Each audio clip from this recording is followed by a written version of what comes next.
In-state rivalry, it's renewed. Tennessee and Vanderbilt, the crossover edition, happens right now.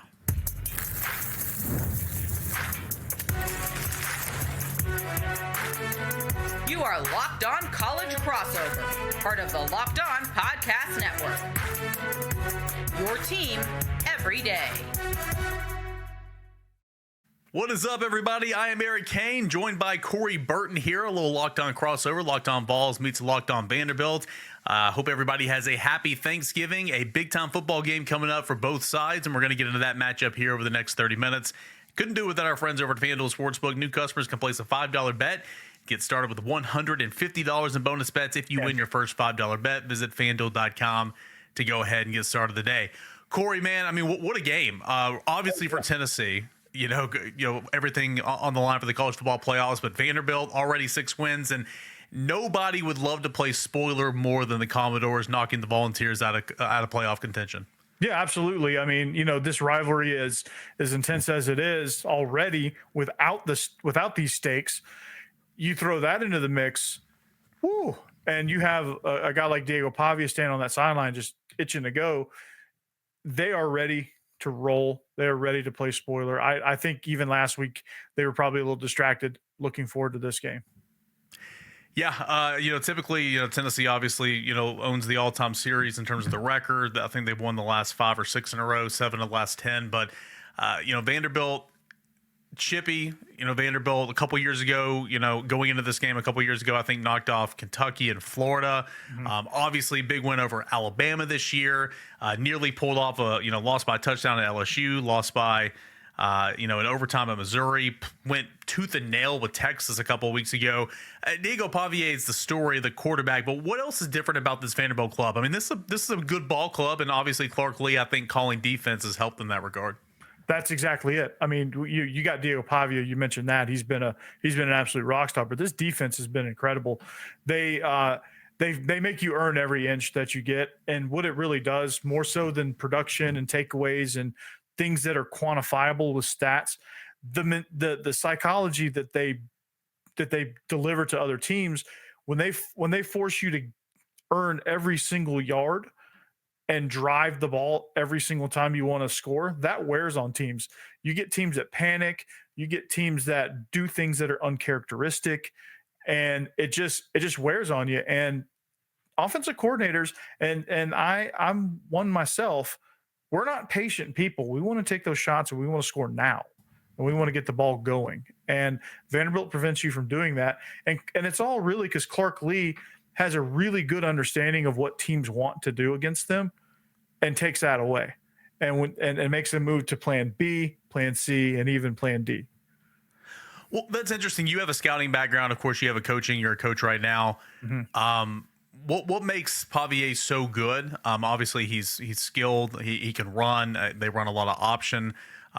He's a huge focal point. And then also, how's his health right now? Because I know he's banged up right now. And last week, if I'm not mistaken, Nate Johnson got some run as well. Yeah, he's banged up. He's probably more banged up than he would lead on, or he would let on. But what makes him so good is, you have all that. You have the moxie, you have the athleticism, you have the ability to create, but his knowledge of that system, he knows what the defense is going to do before they do it. So he can manipulate defenders better than any quarterback I've seen in a really long time. And that's what helps him create space. That's what helps him make plays. He can make off platform throws where he's facing you and he throws it like sideways. No. Some like, you're scratching your head like, how do you just make that throw? And he's limited on his deep ball accuracy and his deep ball power. There's some things as a quarterback that he's limited on. He's not going to sit back in the pocket and pick you apart. That's just not what his game is. But as far as creating, gaining momentum, making guys miss, and being athletic and knowing what you're going to do, that's what makes him so dangerous. And with him being banged up, he's not able to do the athleticism things as much as he was earlier in the season, which has made him a little bit more, I don't want to say human, but it's made him more gettable, more beatable. Oh, what's ailing him right now? Ankle. Okay, ankle. Yeah. That'll do it. You got a bad wheel. Yeah, he's got a bad wheel. Yeah, you got one quarterback that's a veteran that's played a lot of college football on one side. You got a young guy, Nico Iamaleava, who, was the prize prospect, number one, recruit in the nation according to On3, 5-star, NIL, all that and more. Redshirted last year, first-year starter. And, he's obviously not as good in this regard as Pavia is, but, I mean, Nico as well, really, really good off-platform, in my opinion, out of the pocket, rolling out, bootlegging, stuff like that, extend plays, escapability. Nico does have the arm, working on the accuracy in terms of down the field passing. That's never really clicked. It's some weeks it's him, some weeks it's the receivers who drop 2 touchdown wide open passes down the field. Again, the vertical stretch play where Tennessee's play calling with Josh Heupel and Joey Halsey, they still try to hit that because that's who they've been. The first 3 years in the system, and then the first 2 years, and the last 2 years, that's not necessarily who they've been, but they still press that so hard. And I think sometimes that gets him maybe not confidence early on in games, and it takes a little while to kind of get him going. And I think they need to kind of change that a little bit in this game. But 2 different quarterbacks in terms of age and experience, but I think they share a lot of the athletic ability and off-platform stuff. Absolutely. What do you see from Nico in your scouting and coaching mind? In terms of how he's looked this year from whenever you've seen him. He's a rhythm-based quarterback to me. He's somebody that, in order to hit those deep shots, when he's hitting those deep shots, it means he's probably had some easy completions to kind of get him going. Yep. With young quarterbacks like that, that's what you need to build those in. And when Tennessee's done a good job of building those in and supporting with the great run game with Dylan Sampson, you get him in rhythm.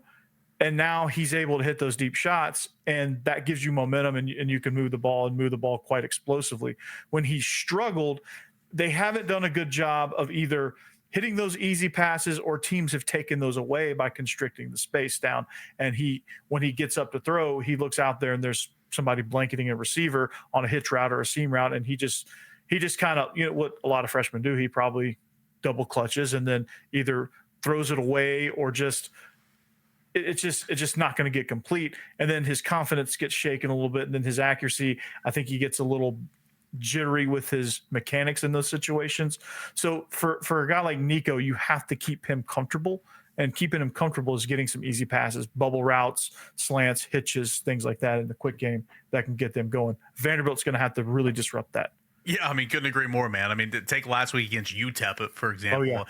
Tennessee went out there and, again, I think the play calling at times this year, they're just so stubborn on trying to be who they were. And that's not who you are right now. And they just kept taking shot after shot down the field. And then they brought things in. And, man, Nico looked bad. And then Nico got rolling. And he looked really, really good. So we're going to continue on. We're going to talk defense. How is Vanderbilt prepared to stop Dylan Sampson, who somehow is not a Doak Walker Award finalist? I don't know how that happens. Ashton Genty's going to run away with that award, probably. True, yeah, true. That's probably what it is. But Sampson should have been in the running, though. No pun intended. He should be in Kentucky. Yeah. Before we take our short break here, I do want to. What are the vibes like for the Vanderbilt fan base right now? I mean, I feel like if you're a Vanderbilt fan right now, like there should be some confidence. Not necessarily that, not that you can't win the game, because you certainly can, but I mean, this is a good ball club. And again, everything that's on the line, that should be motivation. So I feel like the Vanderbilt fan base right now should, despite losing 3 of 4, still played really good football this year. I feel like there's a lot of hype for this game, I guess is what I'm trying to say. Yeah, even the losses have been, I don't want to get into moral victories. South Carolina wasn't, but I mean, Texas was, LSU. Yeah. I mean, I know what you're saying. Yeah. Even the first half of the South Carolina game had some promise, but ended up getting away from him. But the Texas game, the Missouri game, and the LSU game, those 3 losses right there, you're in the game. There's a handful of plays in each of those games that could have turned the tide in those things. And Vanderbilt hasn't been able to say that in quite some time. The Georgia State loss was just a complete head scratcher and abomination. That was terrible. And the South Carolina game was a game that started really well. They just ran out of gas, and South Carolina took advantage. And South Carolina's a very good team. So the vibes are, I think, are finally good. Like at the beginning of the year, it was, okay, 2-10. Let's just get through the season. Let's move on from Clark Lea. And then you beat Virginia Tech. It's like, okay, well, we do it again, and I'll believe you. And then it happens against Bama, and everybody's like, okay, well, yeah, this is a legitimate team. And then as the season's played out, they're like, okay, this team, they can win every single game they play in. They haven't been able to say that in quite some time. So the vibes are actually pretty good. As expected, the vibes for Tennessee fans right now, you got half that are just so scared, and you call it battered ball syndrome. You know what that is. You live in Nashville, where like everything's right there, and then it's taken away from you. And you know, the other half, I feel like is just like already thinking Tennessee won the game, and so there's not a whole lot of in between. Obviously, Tennessee's favored by 10.5. We'll get into that, you know, here in just a second with FanDuel, but I think there's confidence there. But I also think that a portion of the fan base, not everybody, just, you know, because Tennessee historically owns a series, like assuming that it's already a win. And I'm like, oh, hold on a second. And just because there's going to be a lot of orange in that stadium, still, it's not going to be Neyland. But I think it's going to be a pretty good one. We'll continue this conversation here. Corey Burton, Eric Kane, Locked On Vandy, Locked On Vols. We cross it over, getting ready for Tennessee and Vanderbilt coming up on Saturday. Do you want to tell you guys about our friends over at FanDuel Sportsbook? FanDuel Sportsbook, you can tackle the NFL season with FanDuel. It's America's #1 sportsbook. And, you know, you're looking at Tennessee and Vanderbilt right now. Tennessee's a 10.5 point favorite. That total is at 48. Corey, if I were to ask you right now, what's your play with the spread at 10.5? I'm taking Vandy to cover this. This is going to be a pesky game. I'm taking Vandy to cover this at worst case scenario. I know taking Vandy plus 10.5 means they can outright win too, but that's where I'm going.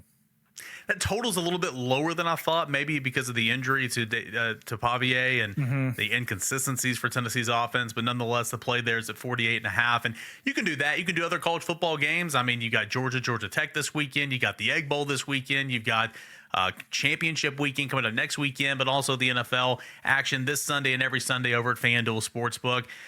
You can get $150 in bonus bets if you win your first $5 bet. Again, that's $150 in bonus bets. Just bet Saquon Barkley, and you probably win that.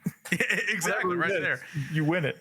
You bet your first $5 bet. That's over at FanDuel.com. FanDuel, it's America's #1 sports book, and it's where you can make every moment more. That is FanDuel. All right, we're crossing it over here. Locked On Balls, Locked On Vandy. Corey Burton. I am Eric Kane, and man, this is a big one coming up. How many? There will be more orange in the stadium just because it's in Nashville. But what do you think that percentage is going to be? And let me ask you this: is it 28,000 due to construction? Is that what it is at First Bank? It's a reduced number. I don't know the exact number, but it's right around 30,000 due to construction. When they're finally done with that thing, which felt like it's been a decade, it's going to look really nice. Yeah. I'm going to say about 50%, maybe. I think it's going to be half and half, which is an improvement. Usually it's about 85 to 90% orange, and road or insert road team here, save like the non-conference games. But I think it's going to be, I always call it a weird environment because it's like a home road game. Yeah. Clark Lea said this last week. I thought it was hilarious and sad all at the same time. When they were talking about LSU, and he's like, well, we're going to have crowd noise at the game, but we're Vanderbilt. We should be used to crowd noise at this point. So it's a weird environment. It's like a, for Tennessee, it's like a road environment, but like home at the same time. And it's like, it's just kind of weirdly quiet and awkward. And it's going to be an 11 a.m. kick. So that makes things even worse. It's 11 a.m., right? Yeah. 11 a.m. local. Yeah. For some reason I said that and I was like, wait a second.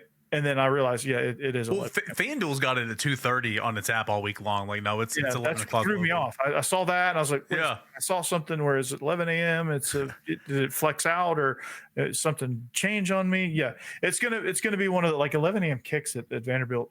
Everybody's kind of tired. They just gorge themselves at Pancake Pantry, and they're just ready to take a nap. That's just you went out the night before on Broadway, and you're just not in your best make noise rabid fan college football mindset at 11 a.m. at Vanderbilt. So that makes for a weird atmosphere. The last 11 a.m. local time kick for Tennessee was 2022 at LSU, and we know about LSU at night, obviously, but It was local. I don't think they were awake. I think they were very much hungover. But Tennessee had the lead when they got off the bus. I mean, opening kickoff, forced a fumble, and got the ball like at the 20 and went in and scored. I remember that game. I was like, whoa. Yeah, I mean, it was really interesting how that kind of played out. But like Tennessee's not a very good road team in the big games. I mean, they've won at Vanderbilt a couple of times since Josh Heupel's been here. But lost in Missouri, lost in Florida, lost in Athens, and all that. I mean, it's hard to win on the road in this league, but communication's been a thing for Tennessee in terms of like offensively and snap count and all that. But I think that's going to play into Tennessee's hand because again, it's not going to be like a true road game environment because there's going to be so much orange there because it's in the home state. So I think that obviously helps Tennessee. Yeah. How should Vanderbilt try to go about stopping Dylan Sampson? He's just been a machine. That offensive line, kind of suspect, in protection in terms of the pass, but it is a great run blocking offensive line. Always has been in 4 years under Josh Heupel. What's Vanderbilt's best bet in trying to slow down Tennessee's run game? Throw bodies at it. That didn't work against Rocket Sanders, but you have to try. I mean, that's the only way. You got to throw bodies at it, confuse these blocking schemes, hope your guys win their one-on-one matchups on the outside, and hope that stopping or slowing down Dylan Sampson can be able to provide you with enough of a rush to kind of get things off rhythm a little bit, get them behind the sticks. But really, it's just twisting, stunning, throwing bodies into the A and B gaps and forcing Dylan Sampson to stop his momentum to cut outside or to cut back. I think for Tennessee, man, assignment football, like coach talk and all that, you hear that all the time, eye discipline, all that. But like, with a mobile quarterback and the read option, I mean, you got to have a diving quarterback player. You know that, and I mean, it's going to be so. You know what really worked though with that? Sorry to cut you off, but like, go ahead. What LSU did really well with that, and I think it spooked Vanderbilt, to be honest with you, because you didn't really see as much option. They kamikazed the mesh point with their edge guy. Yeah. They just said, you know what? We're gonna kamikaze this thing. We're gonna go at it. And they had some really athletic edge guys, and then they were able to get through, and they were able to. As well as anybody though, if that's your plan and you miss, woo! Oh, if you miss, it's a big play. Yeah. They were very fortunate, and Vanderbilt could have weathered that storm and made a big play out of it, but they didn't. And I don't understand that was baffling to me, where it's like, this is a all or nothing type strategy, and it works, and it took you out of your game plan because, well, you're on the road and all that stuff. And I don't know why they went away from it, because they blew up the mesh twice. Yeah. Like that's not enough for me to stop doing it, because eventually they're going to get burnt on that. Mm-hmm. They're not going to do it anymore. I mean, that's what you do best. I mean, that's your bread and butter, and that's, with an athletic quarterback, and that's read option. You can of course run some RPO off that as well. Shovel. Yeah, exactly. Tell me about the tight end. I mean, there's such a New Mexico State flair to this offense, right? I'm so intrigued. Tim Beck. It's the Aggie Doors, man. It's the Vandy State Aggie Doors. I love it. Tell me about Eli Stowers. Looks like a really talented. I mean, obviously he's leading and receiving and all that. How many tight ends do they play? But tell me about Stowers in general. What makes them so special? Well, first of all, they really like 12 personnel and sometimes 22 personnel with Newberry and Alexander. Okay. But Stowers, I mean, he can do a lot of different things. He's a weapon. He's more of a weapon than he is a tight end. He can block. Don't get me wrong. When I call him a weapon more than a tight end, that's usually code for, well, he can't really block as an inline tight end, so they just put him everywhere. But that's not true either. He can block really well, especially pulling across the formation on the zone plays. But he's really good out of the backfield. They've used him as the pitch guy occasionally. They throw screens to him.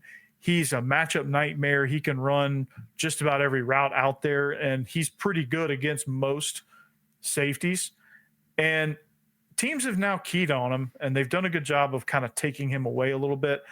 But he's somebody that you just got to find crossing routes for him. You've got to find some scenarios where the team is going to play man and you can get him matched up with a safety, because he can win that battle. And then the other kid, Cole Spence, is a massive target. I wish they target him a little more, but they don't. He's like 6'7", 260. He's a monster, and he's athletic. But Stowers he's an NFL guy. I don't know what round, but he can play. I think he can play in the NFL. Well, it's funny. Did you watch the Tennessee-Georgia game? I did. Okay, well, middle of the field was open for days, and the tight ends, linebackers stressed, safety stressed. Delp had an amazing game, and Lawson Lucky had an amazing game against Tennessee. And I looked at that and I was like, okay, you're watching that. Eli Stowers was watching that and going, okay, I'm about to feast. Like, what happened there? Like, why? Like, is that a philosophy? Do y'all often leave the field? No, I mean, well, in years past, yes. This year they've been pretty good, and a lot of that, I mean, Tennessee's corners have been so good with Ricky Gibson. Jamal McCoy's going to be all SEC. He might be all American. Tennessee's corners are good. Tennessee's a bit limited at safety. Yeah. Tennessee's backers have gotten better, but they're missing Keenan Peely big time. Yeah. They haven't been as good against the run the last couple of games without Keenan Peely, but in years past, middle of the field was open like 7-11. This year, they've been much better, but against Georgia, they just couldn't generate any pressure at all. I mean, Tennessee had 2 TFLs, no sacks, 2 TFLs, no quarterback hits. I mean, it was – in Tennessee, though, the sack numbers haven't really been there this year, but they've been a really, really good pressure team. And they didn't blitz an awful lot for the second, third layer. They kind of got set in their ways in terms of Tim May. I don't know what it was, but like it just – for that defense has been so good all year long, and it picked the worst night imaginable to have a horrible game, and that's kind of what happened. But I've said all week long, I think if I'm a Tennessee linebacker, I'm stressed. Like I am not mentally stressed, just like physically, I'm going to be so taxed in this game because Pavia, and then if you have Stowers, and I mean like that's Cedric Alexander, Newberry also. I mean, Newberry is probably aside from Quincy Skinner, who's been kind of a roller coaster. Newberry's probably the next best receiver on that team. Yeah, I was going to say, I mean, I combined, him and Alexander, combined 27 receptions, couple touchdowns. Yeah, they throw to the backs. Yeah, most of it Newberry when they go empty, and he'll come in, and he's a really good route runner. Here's something as well. You mentioned they like to go 12 and sometimes 22. I'm intrigued to see what they'll do in 22. In 12 personnel, Tennessee, the last 4 or 5 games, they will run the star off, bring out another backer. They'll go 4-3 when they go 12, and then they'll their base is 4-2, obviously. So Caleb Perry's that extra backer. I hope they do that because Vandy's 12 personnel is kind of like a big 11 personnel. Okay, it's like with Stowers, he provides such an athletic, an athletic option, a big athletic option. It's 12.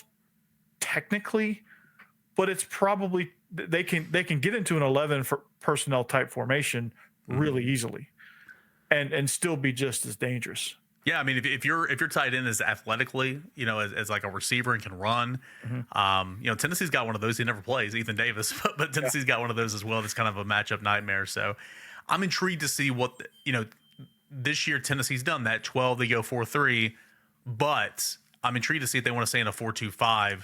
Because they probably will. Yeah. They probably will, if I had to guess. We'll see what happens. We'll continue to preview Tennessee and Vanderbilt this Thanksgiving weekend holiday of football. It is rivalry week and a lot going on. We'll continue to break it down here on the crossover edition, Locked On Vols and Locked On Vandy.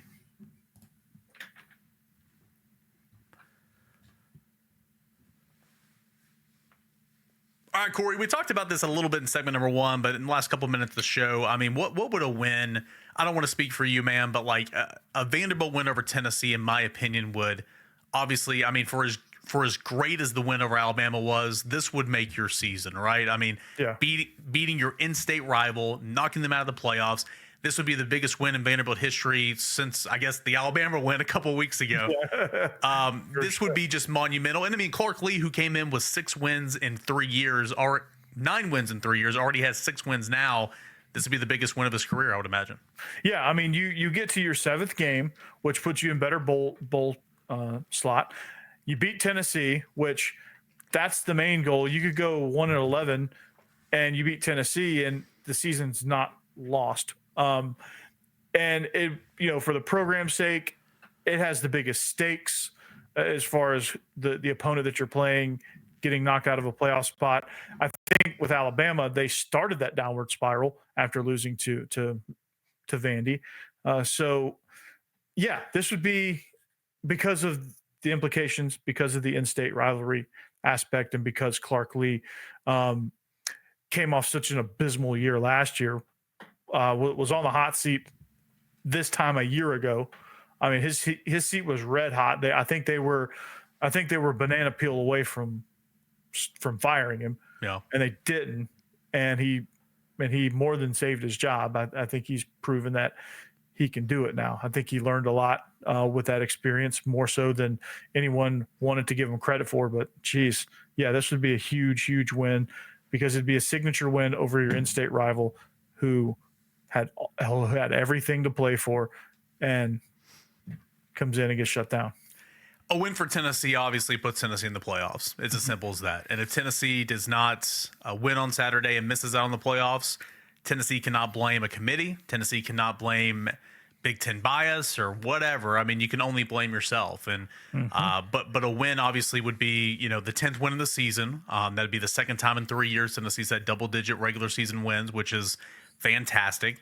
And of course, arguably, the biggest game in your program, because it's putting you in the playoffs, right? The first, playoff appearance in the expanded field. So huge. And of course, it's Vanderbilt. You said, if Vandy goes 1-11, but that one victory is over Tennessee, it's not a lost year. I mean, it's like, I remember doing talk radio a couple of years, and it's back when Tennessee was really going through it. And it's like, would you rather be 8-4 or 7-5? But 8-4, you lost to Vanderbilt. 7-5, you beat Vanderbilt. And like all the callers are like, oh, 7-5, but you got to beat Vandy. Got to beat Vandy. Yeah. It's wild. So it's important. Yeah, it's a huge, huge game. What is your final score prediction? How do you see this game going? You can give a score prediction, some context. What do you think's coming up on Saturday? You know what? I think I'm going to go on a limb here, because I think something's brewing with this matchup. I think there's a lot of implications for Tennessee. It's getting a little nervy for the Vols. So I'm going to be bold. I'm going to be really bold. I'm going to say Vandy's going to win this game. I think they're going to slow it down. I think if they can grind it to a halt, I think that favors Vanderbilt. If Tennessee can turn this into a track meet, obviously that favors them. But I think Vandy can win this one like 2014, 2017-ish, somewhere in that range. Kind of like a low scoring, a little bit of a defensive control the clock type ball game favors Vandy, and I think that's what could happen at 11 a.m. in Nashville. Yeah, obviously, that's one of my keys of the game. You can't allow Pavia and Vanderbilt to play keep away. You just can't. And I do think if Tennessee gets off to a pretty decent start, Vanderbilt's not necessarily an offense that can – they can come back, but it's not kind of their forte, because they want to drag it out and play ball control and keep it away and all that. Yeah. End of the day, for me, I think Tennessee's got the best player in Dylan Sampson. I think Tennessee's got better players. And so I'm going to take Tennessee to win. I think, the road woes aren't really getting to me, because, again, this is a venue that's going to have a whole lot of orange, just it being in the mid-state. It's a different vibe as far as it's not like hostile, but it's like 11 a.m. just it's going to be cold. It's going to be cold. And that's another thing, too. I mean, people will say it and people will laugh, but Tennessee's quarterback is from Southern California. He's never played in the cold. So, we'll it's like a cold, wet blanket. Yeah. So we'll see what happens. But I like Tennessee. I like Tennessee to win this one. I could see Vanderbilt covering. I'll get Tennessee to win by 10, so that'd be a Vanderbilt cover. I just think that, Tennessee's not played 4 quarters of football all year long. I'm not saying that's going to happen on Saturday, but I do think they'll recognize with this leadership on this team, it's such a veteran-led team, knowing that you're playing it in your state capital, knowing what's on the line, I think they're going to get it done. I'll give Tennessee 30 to, 28 to 14, or I guess 28 to 18 if I'm going to take it by 10. And we'll see what happens. For last thing out the door, for Vanderbilt to pull off the upset, outside of the obvious, like Pavia's got to have a game, all that, what is something that Vanderbilt will do in this football game to help pull off the upset? Like maybe it's a punt return touchdown or something like that. Exactly. Special teams. I think 2 things. Special teams can control the field and can control the momentum. I think for Vanderbilt to pull this, they make a big play in special teams, whether it's a big return, doesn't have to be a score, but it's a big return and or a block or some sort of punt where you get down inside the 1 and it's one of those, like it's a struggle to get out of the shadow of your own end zone. That is number 1, special teams, win special teams, and then steal a possession. I think if Vandy can steal a possession, which they have a really good chance at doing, I think they will have a good chance at stealing this game. Tennessee cannot go absent offensively Against UTEP, Tennessee looked abysmal offensively to start the game in the first quarter. There have been 4 halves in SEC play where Tennessee has gone scoreless in a half. That cannot happen. Sure, is Vanderbilt as good as Georgia? No, but Vanderbilt beat Alabama. You know, Vanderbilt has played with Texas. Vanderbilt's got a pretty good ball club this year, and you're playing with fire. If you just do a no-show for a half or for a quarter, you're playing with fire. So I think Tennessee, it's imperative for the Volunteers to get off to a hot start. I'm not saying go up huge in the first quarter, but score on your first 2 of your first 3 possessions or 2 of your first 4 possessions and take a lead early in this football game. I'm excited. I think it's going to be a good one, man. And Locked On Vols fans, if you want even more inside scout on who the Commodores are, give Locked On Vandy and Corey a listen here on a Friday as you get set up for kickoff. And same for the Vanderbilt fans. If you want to know more about Tennessee, give us a listen over at Locked On Vols. Eric Kane over here, Locked On Vols. It's if you're going to listen to a Vols show, listen to this one, right? Don't listen to those other ones. Listen to this one. And, there's about 100 other ones, but let's listen to this one. Yeah. Yeah. Don't worry about the other 99. This is number 1. So, Corey, I had fun, man, and we'll see you at the game on Saturday. All right. Yeah, absolutely, man. I appreciate it, and this was fun.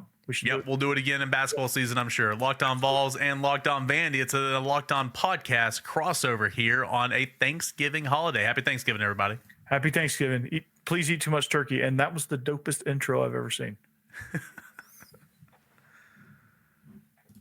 All right.